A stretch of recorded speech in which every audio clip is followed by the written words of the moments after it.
یہ سوال ہی نہیں کہ ہم میلاد مناتے ہیں، یہ بتائیے کہ میلاد کیوں نہ منائیں؟ آپ کوئی ایویڈنس ہے ان قرآن؟ یہ قرآن کے اندر منع ہے؟ جواب آتا نہیں۔ احادیث مبارکہ میں منع ہے؟ جواب آتا نہیں۔ کیا صحابہ کرام رضوان اللہ تعالی علیہم اجمعین نے منع کیا؟ جواب آتا نہیں۔ بڑی عجیب غریب بات ہے کہ آپ منع کرتے ہیں۔ اچھا جناب یہ دیکھیے کہ میں بڑے سادہ الفاظ میں بتانا چاہوں گا کہ اسلام کیا ہے۔ اسلام 4 چیزوں پہ مشتمل ہے۔ حضور نے جو فرمایا وہ اسلام ہے، حضور نے جو کیا وہ اسلام ہے، اور حضور نے جس سے منع کر دیا وہ اسلام ہے، اور حضور نے جس سے منع نہیں کیا وہ بھی اسلام ہے۔ لہٰذا اگر کوئی آج کسی چیز کو منع کرتا ہے، اس کا مطلب یہ ہے کہ وہ اسلام کے منہ میں اپنی بات ڈال رہا ہے۔ اب نہ اللہ سے بھول ہوئی نہ رسول سے بھول ہوئی، قیامت تک کی ساری ناجائز چیزوں کو قرآن مجید اور احادیث نبویہ میں بڑے بڑے بورڈ لگا دیے گئے کہ these are the prohibited thing, یہ حرام ہے، یہ حرام ہے، یہ حرام ہے، بڑے بڑے بورڈ لگا دیجیے۔ اور دیکھیں طریقہ اور اصول بھی یہی ہے کہ ہر جائز چیز کا نہیں بتایا جاتا۔ مثال کے طور پر اگر آپ کو کہیں جانا ہے تو آپ نے کبھی زندگی میں بورڈ نہیں دیکھا ہوگا کہ الاؤ ہے ادھر آ جائیے، نہیں، یہ کہیں نہیں لکھا ہوگا۔ ناٹ الاؤڈ ہوگا وہاں ضرور لکھا، جہاں ناٹ الاؤڈ ہوگا، پروہیبٹڈ ایریا ہوگا، وہاں پر بورڈ لگا ہوگا کہ یہاں داخلہ منع ہے۔ لہٰذا قرآن و احادیث میں بھی بڑے بڑے بورڈ لگا دیے، یہ حرام، یہ حرام، یہ حرام۔ اور مجھے کہنے دیے ڈاکٹر صاحب، اللہ کا نبی بنیادی طور پر ہر جائز کام کروانے نہیں آتا، بالکل نہیں۔ دراصل اللہ کا نبی ہر ناجائز کام سے روکنے کے لیے آتا ہے۔ اگر جائز کام کی اگر جائز کام کروانے آتا اور جائز کی فہرست بنتی تو قرآن 30 پاروں پہ ہی 30,000 پارے بھی کم پڑ جاتے کہ یہ بھی جائز، یہ بھی جائز، یہ بھی جائز، یہ بھی فہرست، ایک پوری فہرست بن جاتی۔ کہاں تک ہم قرآن حفظ کرتے؟ لہٰذا قرآن کے اندر اللہ کو جو ناپسند چیز ہے ان کا بیان ہے، اللہ کو جو پسند ہے ان کا بیان ہے۔ ہر جائز چیز اللہ کا نبی کروانے نہیں آتا۔ اب اگر بنگلہ دیش کے لوگ رہنے والے اگر پوری زندگی اگر چاول کھاتے اور مچھلی کھاتے، ان سے یہ نہیں پوچھا جائے گا باجرے کی روٹی کیوں نہیں کھائی، تم نے گندم کیوں نہیں کھایا، تم نے فلاں نہیں کیا، نہیں پوچھا جائے گا۔ اگر اسی طرح پاکستان کے رہنے والے مچھلی روزانہ نہ کھائیں تو ان سے نہیں پوچھا جائے گا کہ یہ بھی تو اللہ کی غذا تھی، جائز تھی، تم نے یہ کیوں نہیں کھایا۔ نہیں، ہر جائز چیز اللہ کو مطلوب نہیں ہے، اللہ کو مطلوب یہ ہے کہ ہر ناجائز کام سے روکا جائے۔ لہٰذا اللہ کے پیارے حبیب نے قیامت تک کی ساری ناجائز چیزوں سے منع کر دیا، نہ اللہ سے بھول ہوئی معاذ اللہ، نہ رسول سے بھول ہوئی، دین مکمل ہو گیا۔ اب اگر کوئی یہ کہتا ہے کہ یہ ناجائز، یہ بدعت، اس کا مطلب یہ ہے کہ کیا تجھ پر وحی نازل ہو گئی؟ باب نبوت تو بند ہو چکا ہے، اب تو کس بنیاد پر کر رہا ہے؟ دیکھیے اب کس بنیاد پر تم منع کر رہے ہو۔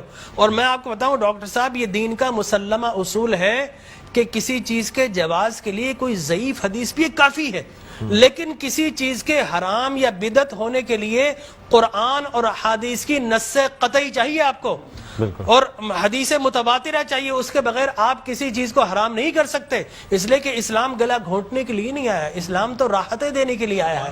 لہٰذا جو ناجائز چیزیں تھی اسلام نے وہ منع کر دی 1400 سال پہلے۔ اب اگر کوئی کہتا ہے کہ جناب آپ میلاد کیوں مناتے ہیں، تو میں کہتا ہوں یہ سوال ہی نہیں، بڑے احمق لوگ ہیں جو جائز کی دلیل مانگ رہے ہیں۔ ارے بھائی دلیل تو ناجائز کی ہوتی ہے، لہٰذا آپ ناجائز کی دلیل دیجئے کہ قرآن میں منع کیا کہ احادیث میں، بلکہ اب میں یہ کہتا ہوں اس بات کے بعد آپ قرآن پڑھیے، اللہ تبارک و تعالی نے 5 نبیوں کا میلاد قرآن میں بیان کیا ہے۔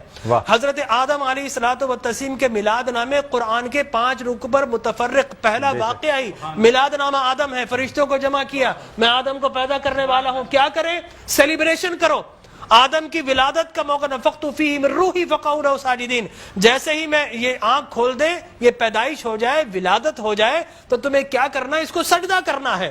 اللہ تبارک و تعالیٰ فرماتا ہے کل مجمعون الا ابلیس، سارے فرشتوں نے سیلیبریٹ کیا، آدم کو سجدہ کیا سوائے ابلیس کے۔ تو معلوم یہ ہوا کہ جس نے میلاد منایا اللہ نے اسے نورانی قرار دے دیا، اور جس نے انکار کیا اللہ نے اسے شیطانی قرار دے دیا۔ سبحان اللہ سبحان اللہ۔ لہٰذا اسی طرح میں 2 منٹ بس، اسی طریقے سے سورہ قصص میں حضرت موسیٰ علیہ الصلوۃ والتسلیم کی میلاد نامہ اللہ نے 28 ابتدائی آیات میں بیان کیا.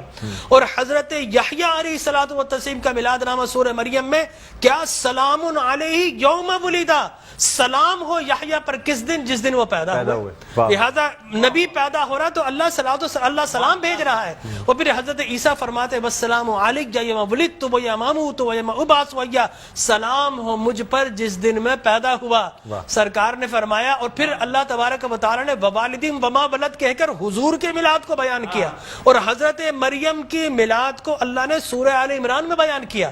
پھر سرکار نے فرمایا کہ میرے غلام الجمعۃ عید للمسلمین. لوگ کہتے ہیں 2 عیدیں، تیسری عید مل گئی.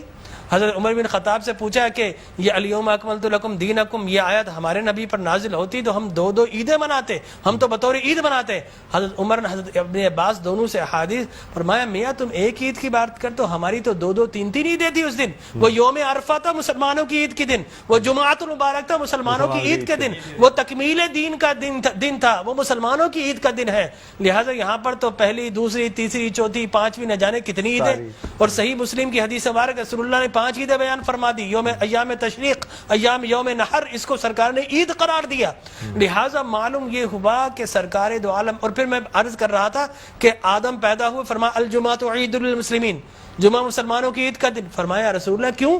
فرمایا فیہ خلق آدم، اس لیے کہ اس دن تمہارے باپ آدم پیدا ہوئے. معلوم ہو آدم پیدا ہو تو عید کا دن، اور جس دن فخر بنی آدم پیدا ہو ہزاروں عیدوں کا عید. یہ عید بھی ہے اور یقینی طور پر جشن بھی ہے. دیکھیے حضرت عیسیٰ ابن مریم علیہ الصلوۃ والتسلیم پیدا ہوتے نا، اللہ تبارک و تعالی حضرت مریم کے پاس پینے کے لیے کچھ نہیں تھا. اللہ فرماتا وَهُزِّ إِلَيْكِ بِجِذْعِ النَّخْلَةِ تُسَاقِطْ عَلَيْكِ رُطَبًا جَنِيًّا، اے مریم گھبرا مت، اللہ کے میرا نبی آنے والا ہے، اس کی ولادت ہونے والی ہے. یہ سوکھا ہوا درخت ہے، اس کو ہاتھ تو لگا. حضرت مریم جیسے ہی ہاتھ لگاتی ہے اللہ تبارک و تعالی میلاد عیسیٰ کی خوشی میں اس کو ہرا بھرا کر دیتا ہے، وہ پانی جاری و ساری کر دیتا ہے.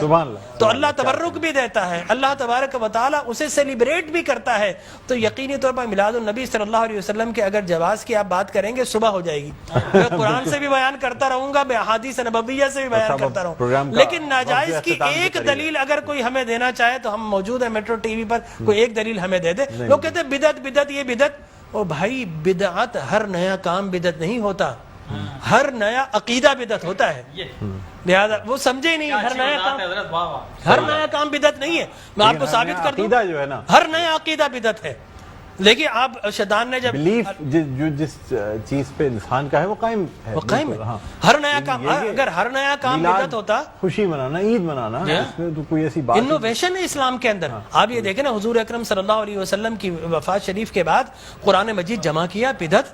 پھر اس کے بعد تراویح بدعت. وہ بخاری کے ہذہ نعمت البدع، حضرت عمر بن خطاب کے الفاظ ہے کتنی پیاری بدعت ہے کہ میں نے تراویح شروع فرما دی. تو مقصد وہ کہ بدعت اچھی بھی ہوتی ہے.